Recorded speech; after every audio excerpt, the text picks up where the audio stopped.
Michael Wright, a church member in Rome, Italy, wrote the most recent article for the Jesus, the Peaceful One series on Jesus and displaced persons.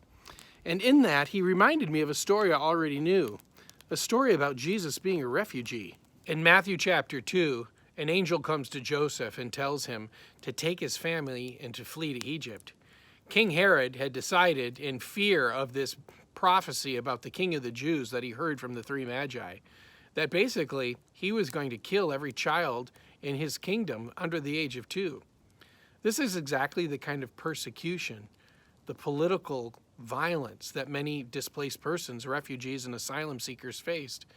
And so, of course, Joseph took his family, Mary and Jesus, and he fled to Egypt and stayed there until Herod died. Thinking about what it means to become a stateless person should really stop us in our tracks and give us pause.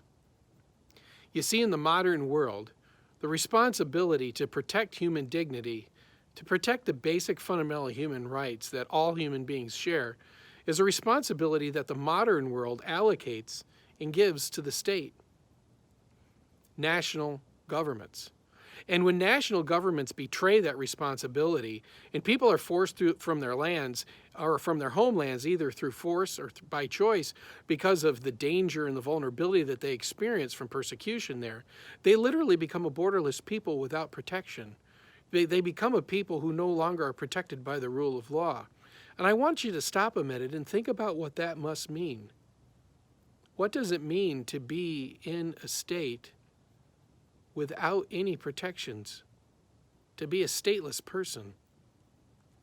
That's what it means to be an immigrant or an asylum seeker or a refugee today. God weeps for displaced, diseased, mistreated, and poor people because that kind of suffering is unnecessary. And that's the kind of experience many people do experience in the modern world. It seems to me a community of Christ would do something about that. As Christians, we really belong to a biblical religion that is based on the story of displaced persons. Abraham, the one which started all of this with his covenant with God, left the land of Ur. Israel left Egypt and was liberated and was a stateless people for 40 years out in the wilderness.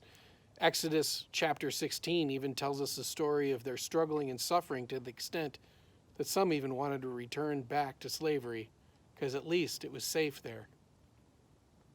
Obviously, their life in the wilderness as a stateless people was not a comfortable one. Jesus, with his parents, Mary and Joseph, had to flee to the land of Egypt.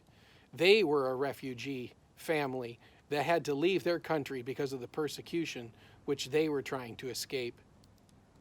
And of course, Jesus was an itinerant preacher, which is another way of saying he was homeless.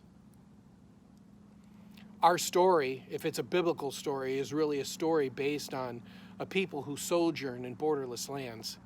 Michael Wright's article does an excellent job of telling a story of some refugees that he met in a modern day experience. And hearing their story reminded him of his own humanity.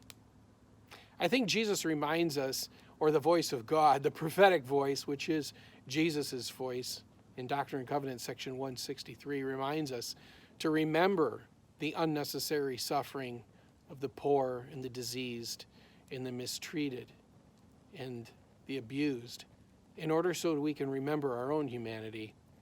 I would encourage you to think about that as you read that article and as you think about what it means to journey towards Jesus, the peaceful one.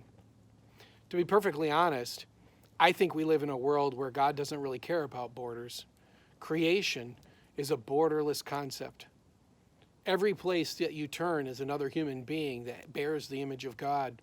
And all these borders that we create, the stateless people that we create, because we're the ones who create modern states and decide who protects whom and how the different people's rights and dignity are protected, we're the ones who are imposed these boundaries and these artificial definitions on people that really, in the end, to God, makes no difference.